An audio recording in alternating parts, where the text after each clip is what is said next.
This is my humble request. Please view video beginning to end. Thank you. MJ Akbar की मैं एक book पढ़ा था, टिंडर बॉक्स। तो वो मेरा ख्याल है उसका नाम टिंडर बॉक्स ही है। तो वो कहते हैं कि भाई भारत के जो मुसलमान हैं या भारत के जो लोग हैं, उन्होंने अनइंटरप्टेड डेमोक्रेसी देखी है इंडिया के अंदर। हाँ भाई देखी है भाई, बड़ा कमाल है। एक डेवलपिंग कंट्री थर्ड वर्ल्ड से होके भी अगर आप एक स्मूथ डेमोक्रेटिक प्रोसेस से रहे, तो ये भारत के आइडिया का कमाल था।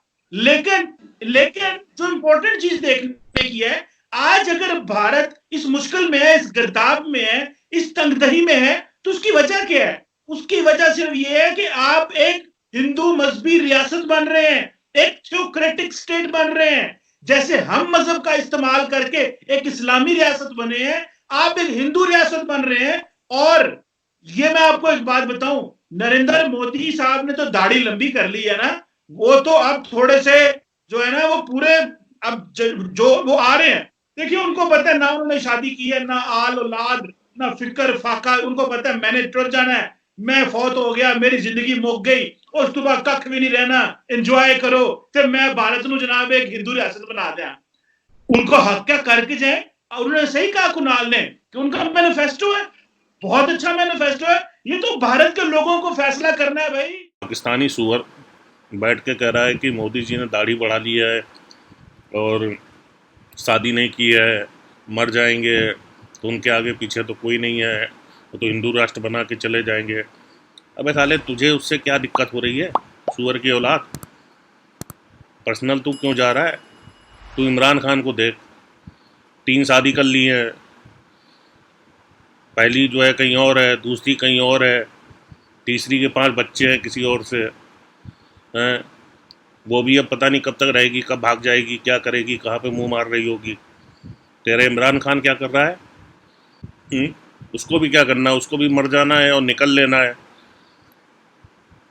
और वो तो कुत्ते की मौत ही और सुअर की मौत मरने वाला है, ये भी है। तो अपना देख, ये है वो है। अब तू दाढ़ी देखेगा और वो देखेगा। अब मतलब मन तो समझ लो कर रहा है कि कौन कौन सी गालियाँ दी जाएं इसको, हिंदुस्तानी भाव वाली। लेकिन वही है कि इसको चैनल को सभी लोग देखते हैं, तो हिंदुस्तानी भाव वाली गाली नहीं दे सकता। नहीं तो गाली इसके लिए तो वही होनी चाहिए, सुअर की औलाद के लिए। दूसरा सुअर की औलाद जो है इमरान, उसने कौन सी जो उखाड़ लिया है शादी करके, 3 शादी कर ली हैं, तीसरी के तो 5 बच्चे भी लेके आई है वो। इसी पे फ़ख्र मनाओ कि बच्चे दूसरे के हैं, शादी कर ली है। अर्जू काजमी मुंह पे हाथ रख के हंस रही है, इसको भी बहुत मज़ा आ रहा है। बहुत से हिंदुस्तानी सोचते हैं कि ये इंडिया के फेवर में है। भाई लोगों, ये इंडिया के फेवर में नहीं है, ये पाकिस्तानी कभी इंडिया के फेवर में नहीं हो सकता। ये सारे जो है सुअर की औलाद हैं, समझ रहे हो? तो कभी इन पे भरोसा ना करना। ये मेरा व्यू है और यही मेरे ख्याल से आप लोगों का भी व्यू होगा। करना है भाई कि इसके हाथों एक हिंदू रियासत बनना है, या कि गांधी जी जिन्होंने ये मुल्क बनाया उनके कदमों पे चलना है। उनकी ये देखे क्लासिकल हिपोक्रेसी है। मैं बस बात खत्म कर रहा हूं। दुनिया को जाके बताते हैं कि हम गांधी के मुल्क से आए हैं, और इंडिया में कहते हैं हम नरेंद्र मोदी के इंडिया में रहते हैं। यहाँ पे गांधी का नाम नहीं लेते। बाहर जाके बताते हैं जी हो हम तो आज 2 नवंबर है, हम तो नॉन वायलेंस डे मनाएंगे। यूएन में ये बताएंगे जनाब इनके हमने वो लगा दिए, स्टैचू बना दिए। ओ भाई स्टैचू जो बेचते हो वो और है, और जो देते हो वो जिसे कहते हैं ना, जो माल आप बाहर आपने कवर गांधी का लगाया हुआ इंडिया के ऊपर, और अंदर जो पैकिंग खोलो तो वैसे पता लग जाए मोदी साहब। जी जनाब सर। मैं अभी इनको ये बताना चाहूंगा, दरअसल आपके साथ डिफेक्ट ये है ना कि आप इंडिया एज अ कंसेप्ट को नहीं जानते। आपके अंदर क्या है चश्मा, कि आप केवल आपको लगता है कि इंडिया में जो एक इशू है हिंदू मुसलमान है। मैंने पिछली बार भी आपको कहा था कि पाकिस्तान में ज्यादातर लोगों की प्रॉब्लम है कि for them minority is only a religious minority who don't know the concept of India. In India, there are linguistic minorities. In India, there are caste minorities. In India, there are cultural minorities. But चूंकि आप एक Islamic राष्ट्र हैं, आपको केवल यहाँ मुसलमान ही दिखते हैं, मुसलमान अच्छे हैं, बुरे हैं, मुसलमान प्रदर्शन कर रहे हैं या जाट प्रदर्शन कर रहे हैं, वो आपके लिए इशू नहीं है। यहाँ पर अगर आसाम में बंगाली प्रदर्शन कर रहे हैं, वो आपके लिए इशू नहीं है। महाराष्ट्र में यूपी बिहार के लोग प्रदर्शन कर रहे हैं, आपके लिए इशू नहीं है। आपके लिए क्या है कि चूंकि आप एक इस्लामिक कंट्री है, आपके लिए क्या है, यहाँ के जो मुसलमान है जो आपसे अच्छी स्थिति में यहाँ रह रहे हैं, केवल आपके लिए वो इशू है, हमारे लिए वो इशू एक नहीं है। आप इंडिया के कंसेप्ट को नहीं जानते। आपके यहाँ क्या, आपका राष्ट्र बना था एक धर्म के आधार पर। हमारे यहाँ एक धर्म, एक खाना, एक कपड़ा, एक भाषा, कुछ नहीं था। हिंदू मुसलमान के अंदर जितना फर्क है उससे ज्यादा यहाँ बंगाली और पंजाबियों में है, गुजराती और तमिल में है। हमारे यहाँ कॉम्प्लिकेशन एक रिलीजन, आप सारे इश्यूज में एक रिलीजन माइनॉरिटी, हिंदू राष्ट्र, हिंदू राष्ट्र। अरे हिंदू में भी तो कितने हैं, हिंदू में हमारे तो 28 राज्य हैं, उनकी 28 भाषाएं हैं। एक पंजाबी जो बोलता है वो तेलुगु नहीं समझ सकता, जो एक मद्रासी बोलता है वो नॉर्थ ईस्ट का आदमी नहीं समझ सकता। एक जैसा खाना नहीं खाते, कई गाय की पूजा करते हैं नॉर्थ ईस्ट में, वो जो है पोर्क खाते हैं, बीफ खाते हैं। कोई लुंगी पहनता है, कोई पजामा पहनता है, कोई कुछ पहनता है। हमारे इश्यूज अलग हैं। दिक्कत ये है, जब आप इंडिया के कंसेप्ट को समझिएगा तो आपको समझ में ये आएगा कि आप जिस रिलीजियस, आप जिस माइनॉरिटी की बात करते हैं, आपके लिए वो माइनॉरिटी केवल एक मुसलमान है, क्योंकि वो एक रिलीजियस माइनॉरिटी आपको कंसर्न करते हैं। बट मैंने पहले भी कहा था, जब आप इंडिया के सिस्टम को समझिएगा, जब इंडिया एज अ कंसेप्ट को समझिएगा, आज जो हो रहा है वो ये हो रहा है कि मुसलमानों को अलग थलग नहीं करना है। दे आर पार्ट ऑफ, जैसे कि एक बिहार और यूपी के लोग महाराष्ट्र में स्ट्रगल कर रहे हैं अपने स्पेस के लिए, स्ट्रगल कर रहे हैं, वहां स्ट्रगल कर रहे हैं। जैसे आसाम में बंगालियों का सीए का इशू था, सीए का इशू हिंदू मुसलमान का आप लोगों ने बनाया, आप लोगों को अंडरस्टैंडिंग है कि हिंदू मुसलमान का इशू है। It all started with Assam. वहां पर आसाम और बंगालीज का, जो हिंदू बंगालीज और हिंदू एसएमईज है, उनका सबसे ज्यादा प्रोटेस्ट, सीवियर प्रोटेस्ट सीए का दिल्ली में नहीं हुआ, जामिया में सबसे सीवियर प्रोटेस्ट, सबसे ज्यादा वायलेंस हुआ आसाम में हुआ। And there nothing they have to do with Hindu और Muslim. There are two Hindus, Hindu Bengalis and Hindu Assamese. वो एथनिक इशू है, वो रिलीजन इशू नहीं, एथनिक इशू है। लैंग्वेज का इशू है, एसएमईज एंड बंगालीज। एसएमईज सोचते हैं कि जो हिंदू बंगालीज बांग्लादेश से आ गए हैं, उन्होंने हमारे कल्चर को डोमिनेट कर दिया, हमारी एसएमईज भाषा को खत्म कर दिया। तो वहां जो हिंदूज है, SMEs Hindus, they are battling for that. Bangladesh बनने के बाद जो हिंदू बांग्लादेशी आ गए हैं, उनसे उनके रिलीजियस कल्चरल एथनिक प्रॉब्लम है। तो एक इतना इजी नहीं है जब आप बोलते हैं किसी कि इंडिया में जो मुसलमान खतरे में, ऐसा नहीं है। मैं आपको बता सकता हूं what they are doing is, the government policy is कि no justice for all, appeasement for nobody. That is their policy. ये कहीं भी है, ऐसा नहीं है। आप इसको अदरवाइज नहीं देखें। मैं आपको उदाहरण देता हूं। हमारे यहाँ जैसे, हमारे यहाँ पॉलिटिक्स, हरियाणा एक स्टेट है छोटा सा, हमारे यहाँ एक हरियाणा स्टेट है छोटा सा, वहां एक परंपरा रही है कि वहां जाट ही मुख्यमंत्री बनता है। बीजेपी ने आया, बीजेपी आई है 30 साल बाद, शायद लंबे समय बाद वहां पर एक नॉन जाट सीएम बना। हमारे एक छोटा सा स्टेट है झारखंड, वहां परंपरा रही है कि केवल ट्राइबल ही सीएम हो सकता है। बीजेपी के रूल में नॉन ट्राइबल बना। तो बेसिकली अगर वहां पर ये मुस्लिम इशू होता तो आप कश्मीर में कहते हैं कि देखिए मुसलमान को हटा के हिंदू को बैठा दिया।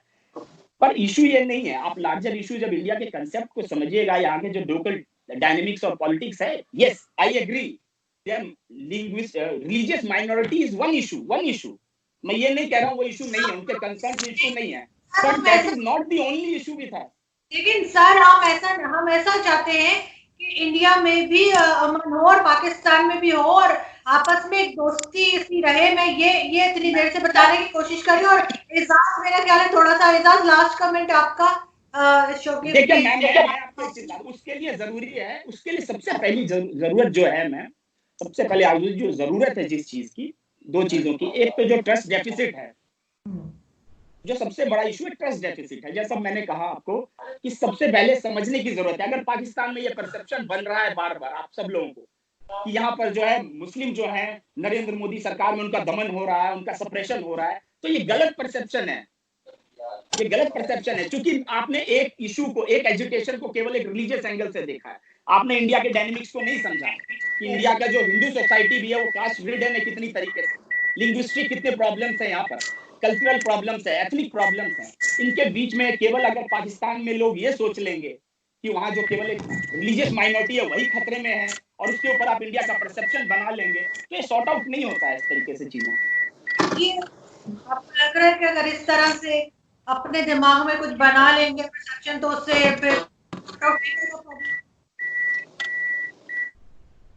मेरा ख्याल आजू ये है कि आशीष जी ने बहुत सारी बातें दुरुस्त की हैं। सबसे पहले बात तो ये है कि सब मामलात को जो दोनों मुल्कों की थे उन्होंने डोमेस्टिक मामलात को तय करना। अगर अंदर कोई इशू है तो पाकिस्तान के अंदर, आपकी आवाज ब्रेक हो रही है, हुकूमत इंडिया के अंदर कोई इश्यूज है, इंडिया को रिजॉल्व करना होगा, लेकिन इसमें इंडिया को खुला दिल दिखाना होगा, बड़ा दिल दिखाना होगा। मैं सिर्फ ये बात करूं क्योंकि इंडिया, देखिए इस रीजन में जो सबसे बड़ा मुल्क वो चाइना है और इंडिया ये कह रहा है कि हम रेजिस्ट करेंगे। तो अगर आप रेजिस्ट करेंगे तो इसका मतलब ये है कि आप साउथ एशिया में कॉन्फ्लिक्ट की बुनियाद रख रहे हैं। इन बातों को खत्म कीजिए, मिल के आगे चलिए।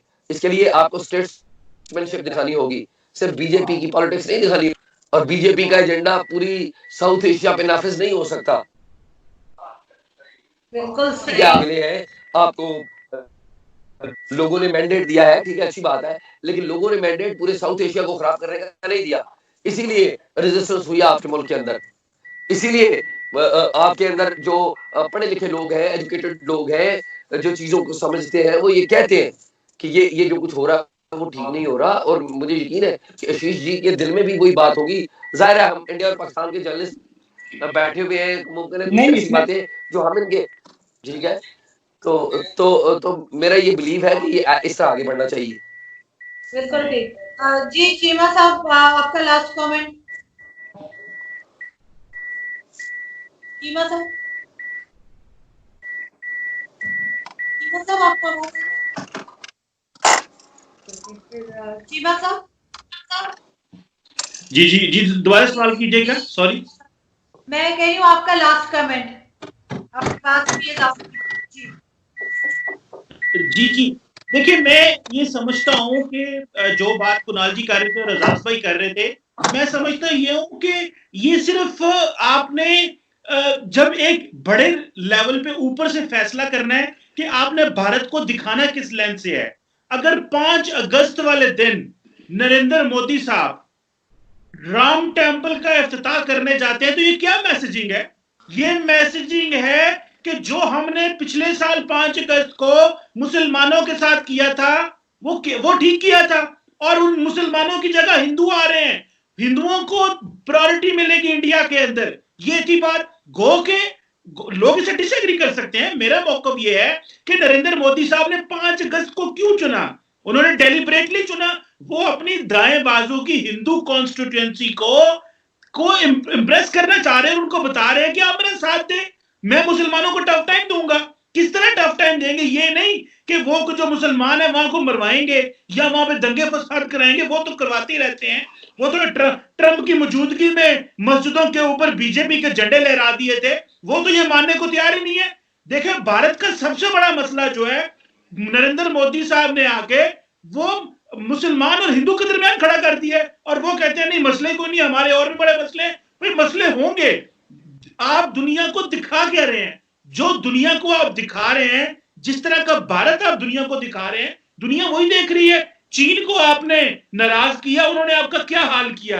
आप घर में लड़ पड़े, एक गोली नहीं चली और सारे भारत में मातम शुरू हो गया। यह हकीकत है, एक गोली नहीं चली, एक गोली नहीं भारत ने, चाइना ने चलाई, और सारा भारत जो है वो रो पड़ा है और कह रहे जी देखो चीन ने ये कर दिया, हम ये कर देंगे, वो कर देंगे, और उन्होंने फिर भी गोली नहीं चलानी। इन्होंने राफेल मंगवा लिए हैं, उन्होंने कुछ नहीं करना, उन्होंने इनको वहां पे हमला करना है जहां पे सबसे ज्यादा कमजोर होंगे, और इनको पता भी नहीं चलना। सो ये जिसे कहते हैं ना, नरेंद्र मोदी साहब का था कि मुसलमानों को 2 भड़के मार दो, एंटी मुसलमान भड़क मार दो, एंटी पाकिस्तान भड़क मार दो, कश्मीर के ऊपर भड़क मार दो, और जनाब इलेक्शन जीत जाओ। अगला इलेक्शन बड़ा मुश्किल होगा, लोगों ने हिसाब मांगना है 10 साल का, और पता चलना है कि हिसाब क्या देना है। मौलाना नरेंद्र मोदी साहब जो है, पहले मौलाना नरेंद्र मोदी साहब थे, अब वो मौलाना नरेंद्र मोदी साहब बन गए। मैं समझता हूं नरेंद्र मोदी साहब इंतहाई खतरनाक आदमी है, उसकी वजह ये है ना उनका पीछे ना उनका कोई आगे, और वो भारत का कंस्ट्रक्ट बदलने चल पड़े। तो ये भारत के लोग अगर मजहब की बुनियाद पे अपना सिस्टम चलाना चाहते हैं, मुल्क चलाना चाहते हैं, तो इनका हक है। मैं ये नहीं कहता ये ना करें, जमहूरियत है, करना चाहिए, लेकिन जो तब्दीली आएगी इसको बोलते हैं टॉप डाउन अप्रोच। ये जो टॉप डाउन अप्रोच आएगी, क्या भारत के लोग या भारत का जो सोशल कॉन्ट्रैक्ट है, जो इमरानी मुआहदा है, जिसमें ऑलरेडी सारी लड़ाइयां झगड़े हो रहे हैं, क्या वो ये बर्दाश्त कर सकता है? आज के इनके पास 13 करोड़ सिख हैं, सारे के सारे नाराज हैं। जो बैठे हुए हैं वो खामोश इसलिए बैठे हुए हैं, उनको पता है कोई ऑप्शन नहीं है, नया मुल्क बन नहीं सकता। तो जो भारत से फायदा मिलता है ले लो, वरना उनके अंदर इतना गुस्सा और गम में दुख है, वो खत्म कभी भी नहीं हो सकता। ये भले ना माने कि वो जी नहीं वो तो हमारे बिल्कुल इनके साथ ही रह रहे हैं, लेकिन इनके अंदर दुख है, उन सिखों के अंदर दुख है, इनके ऊपर इन्होंने केमिकल वेपन चलाए हुए हैं। जी आशीष जी। आरजू जी, एक चीज, चूंकि मैंने प्राइम मिनिस्टर के बारे में काफी कुछ बोला है, तो एज अ इंडियन सिटीजन मैं एक चीज जरूर बोलूंगा। देखिए, मैं एज ए इंडियन सिटीजन अगर अपने प्रधानमंत्री के फैसलों से नहीं भी सहमत हूं, फिर भी आपको इस बात की तारीफ करनी होगी इस इंडियन सिस्टम की कि एक आदमी जिसके फैमिली में, परिवार का कोई आदमी राजनीति में ABCD भी नहीं जानता था, उस आदमी ने राजनीति में दरी बिछाने से, कुर्सी लगाने से लेकर एक पार्टी में अपनी शुरुआत की, एक संगठन में 15-20 साल तक वो संगठन करता रहा, उसके बाद संगठन में आए, संगठन में आकर संगठन के काम देखे, उसके बाद वो एक राज्य में गए, राज्य में उन्होंने 2002 से लेकर 2014 तक 12 साल तक परफॉर्म किया, लोगों के सामने अपने रिजल्ट के साथ है। और उसके बाद फिर इस देश में, हमारे यहाँ ऐसा नहीं होता कि टैंक लेकर नरेंद्र मोदी आ गए यहाँ पर और पार्लियामेंट पे कब्जा कर लिया, ये सिस्टम नहीं है। 130 करोड़ लोगों ने वोट दिया हमारे यहाँ, और नरेंद्र मोदी को अचानक से 2014 में नहीं आ गए, 2002 से वो चीफ मिनिस्टर थे, 2002 से पॉलिटिकल लड़ाई उनकी चल रही थी यहाँ पर। जो एजेंडा, जो इश्यूज जो आप बोल रहे हो, ये सारे इश्यूज, इसके लिए 35-40 साल तक लोगों का उस संगठन ने, भले ही मैं एग्री ना करूं उससे, भले ही I may disagree, but you have to appreciate the process, the democratic process which is in place. A person has to serve a party, a person has to wait for 35 years to convince the people for their agenda. They are given a chance, they are working on their agenda, if the people are not happy they will take a call. पर ऐसे कह देना किसी आदमी के बारे में सीधे यूं ही, जैसे वो टैंक और तोप लेकर और राइफल लेकर किसी के मकान से हटा के किसी दूसरे मकान में घुस गया, that is unfair, that is unfair for the person also and for the party and also for a democratic, जो भी इंडिया में 70 साल में एक सिस्टम बना है। कम से कम मैं आपको कह रहा, आप उस बात की क्यों नहीं कह रहे? जब प्रधानमंत्री नरेंद्र मोदी थे, मनमोहन सिंह थे, उन्होंने कहा कि इस देश के रिसोर्सेज पर माइनॉरिटीज का पहला हक है, वो भी तो इंडिया की वॉइस थी, उसको अप्रिशिएट करो आप। अभी क्या वो प्रधानमंत्री नहीं थे हमारे? वो भी हमारा पार्ट है, नरेंद्र मोदी भी हमारे पार्ट हैं। आप नरेंद्र मोदी आपको बुरे लग रहे हैं और मनमोहन सिंह अच्छे लग रहे हैं, जब उन्होंने वो बात बोल दी तो वहां के हमारे हिंदुओं ने तो भी एक्सेप्ट किया, उन्होंने फिर से उनको वोट दिया था, he had a second term, जब उन्होंने ये बोला था कि इंडिया के रिसोर्सेज पे मुसलमानों का पहला हक है। Still the people voted him for a second term, क्योंकि वो भी हमारी वॉइस थी। आज जो है ये भी हमारी वॉइस है। There is a democratic process through which a person has come up. What they are working on is not something, a hidden agenda. It is in black and white for 35 years. They have been working, asking the people for a mandate to get all these things done. तो अब उसमें देखिए internal issues है, कश्मीर में 370, अब ये internal मामला है। 40, 50, 60 साल तक लोगों ने कहा कि नहीं भैया वो जो है वो सही है, अब लोगों ने कहा नहीं यार ये है। Again, if they feel that Kashmir के हालात ठीक नहीं रहे, तो again they may take a call. It is a democratic process. कोई यहाँ परमानेंट बैठा नहीं है। हमारे यहाँ तो कभी ऐसा हुआ नहीं है, जैसा मैंने कहा, कि कोई अपनी आर्मी लेकर आ गया और जो है उसने रातों रात तख्ता पलट कर दिया। तो इसीलिए क्या है कि इसीलिए मैं एक बात कह रहा हूँ कि एक सिस्टम, एक प्रोसेस आप वो कीजिए कि how the people have work with their, everything is in black and white, कोई किसी हिडन एजेंडा नहीं है, किसी तरीके से कोई वो नहीं है। He has come up with his hard work, with his performance, he has won the trust of the people. कोई जबरदस्ती नहीं है ना। अब जैसा आपने कहा हमारे यहाँ एक सिस्टम है, even if I may not agree with his ideas, you have to appreciate the process. नहीं सर, बिल्कुल ठीक आप कह रहे हैं। मैं यहाँ पे बस शुक्रिया अदा करना चाहूंगी आप लोगों का, लेकिन ये जरूर है कि मेरे जैसे लोग, आपके जैसे लोग, हम लोग ये जरूर चाहेंगे कि जो भी कंट्री में टेंशन है, चाहे पाकिस्तान का किसी के साथ हो, अपनी नेबरिंग कंट्री के साथ, चाहे भारत का हो, वो नहीं होना चाहिए और बिल्कुल पीस होना चाहिए। क्योंकि आप देखें, ये होने से लोग जो है ना एजुकेशन पे काम हो पाता है, ना हेल्थ के ऊपर कुछ होता है। लोग हमारे यहाँ भी जॉबलेस हैं बहुत, आपके यहाँ भी यही पोजीशन है। तो वो इस तरह की जब हम बॉर्डर्स पे हमारी टेंशन होती है, तो फिर बाकी सारे काम आपको पता है कि उस तरह नहीं हो पाते जैसे होने चाहिए। लेकिन ये कि हम लोग कोशिश हमारी जारी है कि हम इस तरह की डिबेट्स रखें, हम कुछ उसका सोल्यूशन निकाल पाए और अच्छे से मिलके अच्छे नेबर्स की तरह रहें कि हमारे यहाँ 14 अगस्त हो तो आपके यहाँ से मुबारकबाद आए, आपकी 15 अगस्त हो तो मैं अभी से आपको एकदम मुबारक हो। तो थैंक यू सो मच कि आपने ज्वाइन किया। आपको चीमा भी सर, मुबारकबाद। थैंक यू, बहुत शुक्रिया sir, thank you so much. Thank you.